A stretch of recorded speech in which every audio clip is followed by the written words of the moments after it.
Bonjour, dans la série Antidote en capsule, découvrez aujourd'hui la correction avec l'infobulle.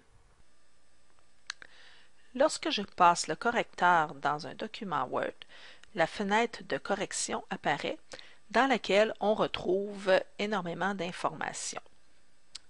Pour corriger, je passe d'une erreur à l'autre. Je sélectionne la première. Lorsque je glisse mon curseur sur l'erreur surlignée, je remarque en dessous une infobulle. Ici, on inscrit date. Je me questionne, je ne sais pas trop quelle est l'erreur. Je peux cliquer sur le triangle droit. M'apparaît alors l'infobulle qui me donne les informations sur l'erreur, qui m'apporte à réfléchir et qui m'informe. Il n'y a pas autant de jours en septembre, cette date n'est donc pas valide. Ah oui, c'est vrai, il n'y a que 30 jours en septembre. Je dois me questionner, est-ce que je souhaitais dater ma lettre du 30 septembre ou du 1er octobre? Dans ce cas-ci, je vais y aller avec le 30 septembre. Quand mon mot est surligné bleu, je peux écrire directement dans la fenêtre de correction. Tous les changements que j'écris ici seront automatiquement changés dans le fichier Word, dans le document Word initial.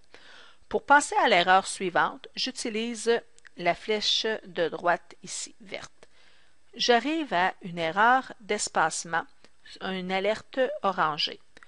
En cliquant pour lire l'infobulle, on m'informe qu'au Canada, étant donné que dans mes paramètres, j'ai indiqué que j'habitais le Québec et que je devrais mettre 2 espaces devant le code postal.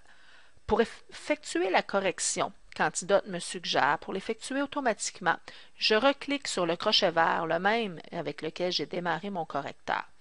Lorsque je clique dessus, le surligné devient vert et en plus, je passe à l'erreur suivante automatiquement.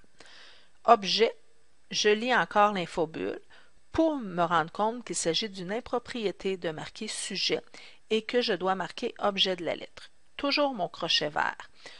Cela me permet de n'oublier aucune erreur, comme c'est le cas ici. On a une toute petite erreur de typographie qui requiert un espace devant l'emploi des 2 points. Je clique sur mon crochet pour corriger.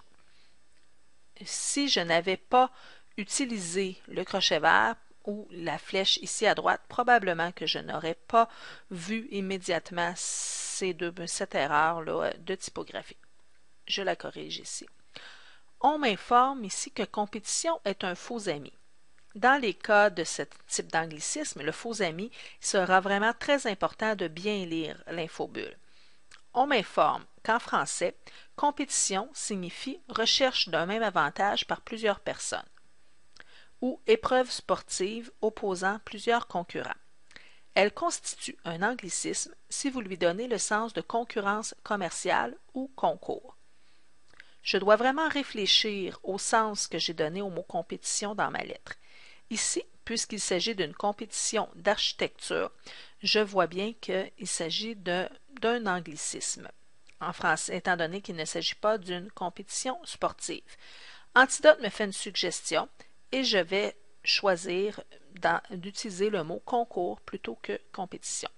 Je peux changer le mot directement ici et je vais l'effacer pour le remplacer par concours. Pour passer à l'erreur suivante, toujours utiliser la petite flèche ici à droite. Puisque le crochet ne peut être utilisé dans ces cas-ci, j'ai changé complètement le mot. Je passe à l'erreur suivante. Organiser devrait être au masculin. Il s'agit vraiment d'une erreur d'accord d'un adjectif. Je vais cliquer, je ne suis pas certaine. Antidote m'informe, organiser et concours, donc le nom auquel organiser se rapporte, doivent être du même genre et du même nombre. Je regarde, oh oui, au printemps organisé par la firme Touchette, notre concours d'architecture, donc Antidote, je considère qu'il a raison. Je clique sur le crochet vert. Et je passe à l'erreur suivante.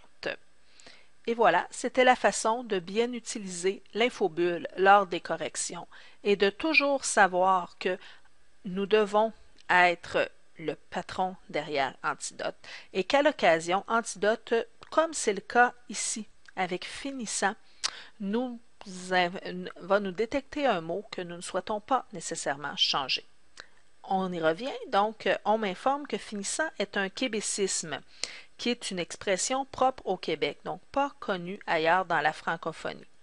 Si ma lettre doit être écrite pour un Québécois, une Québécoise, aucun problème à utiliser le terme finissant. Sinon, si je souhaite écrire en Europe ou pour l'international, peut-être que mon mot devrait être changé. Dans ce cas-ci, je vais garder finissant en je dois attendre quand mon erreur est véritablement en bleu. J'ai accès à mes icônes ici en haut à gauche et je vais utiliser le défense de, donc va désactiver l'alerte et passer à l'erreur suivante.